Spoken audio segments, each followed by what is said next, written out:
Amici di Storie Fuori Gioco, ben ritrovati in un nuovo appuntamento con Football Mystery, la web serie che racconta storie curiose, singolari, a volte incredibili del mondo del calcio.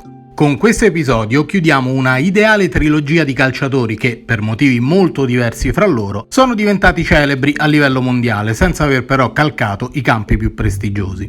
Dopo le puntate dedicate a Kaiser Raposo, che riuscì a ingannare tutti costruendosi una carriera fittizia, e al Trince Karlovic, che viene considerato il migliore dai più grandi calciatori argentini. A proposito, vi invitiamo a recuperarli sul canale se non li avete ancora visti. Stavolta ci trasferiamo in Inghilterra e ci dedichiamo ad un giocatore considerato un mito di genio e sregolatezza che ha voluto giocare secondo le proprie regole. Stavolta vi raccontiamo la vita spericolata di Robin Friday. Lo scenario iniziale è quello dei sobborghi intorno all'aeroporto di Heathrow, a Londra. Il quartiere si chiama Acton, l'anno è il 1962. Robin Friday è uno dei tanti ragazzini delle famiglie proletarie del luogo. Gioca a pallone in strada assieme al fratello gemello Tony e ai suoi amici e spicca subito per le sue doti. Soprattutto il controllo di palla è fenomenale per un ragazzino di soli 10 anni, che riesce a fare i numeri con un'arancia, figurarsi con un pallone. I club londinesi iniziano a contenderselo. Arriva prima il Crystal Palace, poi il Queen's Park Rangers e il Chelsea. Provano ad assicurare alla loro maglia il futuro di Robin. Ma a soli 15 anni appare chiaro come ci sia già qualcosa che non va.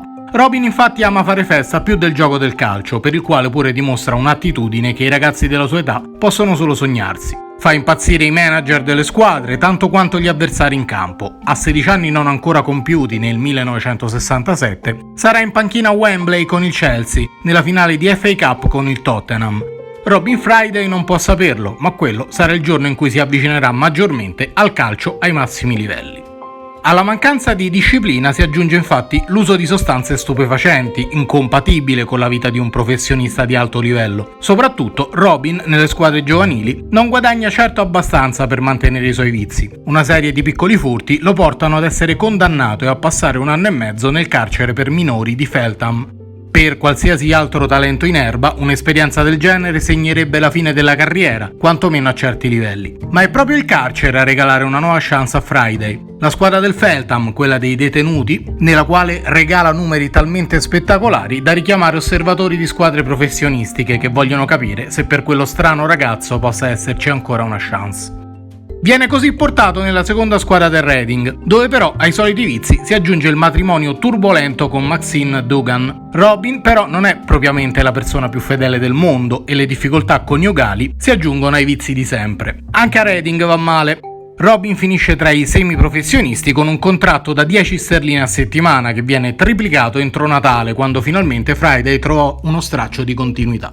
E vederlo al Walthamstow Avenue lasciava a bocca aperta chi si chiedeva come mai un talento così non giocasse ai gradini superiori del calcio inglese. Il problema è che Robin non solo non era un professionista del calcio, ma per pagarsi i molteplici vizi lavorava a tempo perso anche come imbianchino, e in uno dei suoi momenti migliori cadde da un'impalcatura, rischiando di uccidersi cadendo dritto su un palo che gli perforò una natica e lo stomaco. 5 mesi di stop e un'operazione che inizialmente doveva servirgli semplicemente a salvare la vita. Riuscì invece a tornare in campo e a rendersi protagonista di uno degli episodi che lo rese una leggenda in Inghilterra. Durante il derby londinese contro il Dagenham Red, l'allenatore dell'Ace, dove nel frattempo era passato, lo ripescò in un pub mentre stava discutendo animatamente, visibilmente ubriaco, con un posacenere che era l'unica cosa che aveva davanti a sé.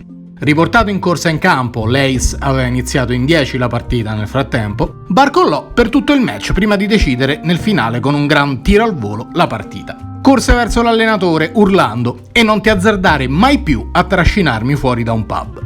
Friday sarebbe rimasto a pascolare nell'equivalente delle serie dilettantistiche italiane se Charlie Harley, storico manager del Reading, non avesse deciso di andare contro le indicazioni dei suoi osservatori, decidendo di puntare comunque sull'ingestibile Robin, che partì nel 1974 con un salario di 750 sterline a settimana, in prova. Si allenava e poi andava comunque a lavorare come imbianchino, non lasciò mai il secondo lavoro, nonostante grazie ai suoi gol, 46 in 2 stagioni, il Reading fu promosso in terza serie, l'attuale League One. 7 espulsioni in 2 anni, Friday divenne un idolo dei tifosi dei Royals, con atteggiamenti sopra le righe che portarono però alla separazione con il club. Hurley racconta che quando fu aggregato come riserva, al primo allenamento Robin tentò di far infortunare 6 calciatori della prima squadra per scalare subito le gerarchie. Ci riuscì con 3, prima di essere fermato e rimandato negli spogliatoi. I suoi scherzi erano memorabili. Una volta, squalificato, rubò una lapide al cimitero e la piazzò alle spalle della poltroncina del presidente del Reading, che era solito addormentarsi durante le partite. In un'altra occasione si presentò con un cigno nel ritiro prepartita, spiegando come fosse il suo nuovo animale da compagnia. Mentre dopo un'importante vittoria in casa del Rochdale grazie a un suo gol, scavalcò baciando sulle labbra un poliziotto. Gioia dei tifosi e dei giornalisti, Friday non faceva più divertire Charlie Hurley, che prima della sua ultima stagione a Reading fu costretto ad andare a ripescarlo in una comune hippie in Cornovaglia. In più, il tecnico una volta convinse Robin a smettere di bere, per poi scoprire che era passato con disinvoltura all'LSD per sopperire alla mancanza dell'alcol.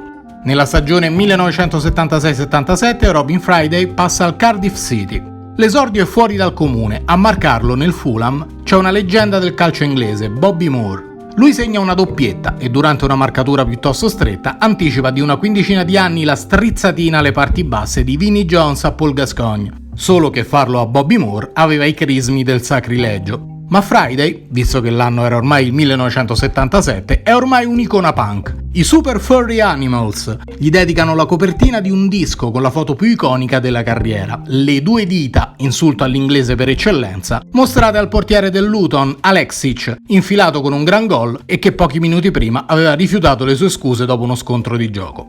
Dopo la performance con Bobby Moore, si dice che il manager dei gallesi, Jimmy Andrews, avesse chiamato Charlie Hurley per ringraziarlo. A Cardiff era arrivato un campione. Hurley rispose semplicemente: "L'hai avuto per 4 giorni, ti telefono io tra 4 mesi". Andrews riappese la cornetta e dopo 5 minuti rispose al suo assistente, che lo chiamò allarmato. Friday era stato arrestato nel suo giorno libero. Tornando a Cardiff in treno, si era spacciato per il controllore rubando i biglietti agli altri passeggeri.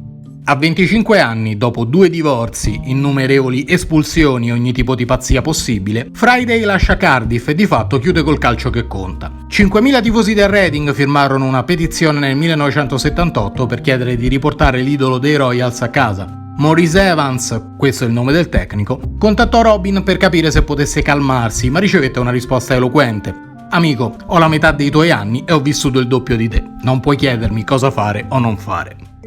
Nel 1980 Friday torna a vivere ad Acton, nella casa popolare dei suoi genitori. Ha divorziato una terza volta ed è stato arrestato per l'ennesima volta. L'abuso di stupefacenti lo porterà a morire di infarto a soli 38 anni, nel 1990. Qualcuno raccontò che poco prima gli sottoposero la famosa frase di George Best, a sua volta probabilmente apocrifa, ma che appariva spesso come citazione sui giornali: "Ho speso un sacco di soldi in alcol, donne e macchine veloci, il resto li ho sprecati". La risposta di Robin Friday fu: "Beato lui che aveva tempo per le macchine". Ma forse è solo l'ennesima leggenda metropolitana di una vita spericolata.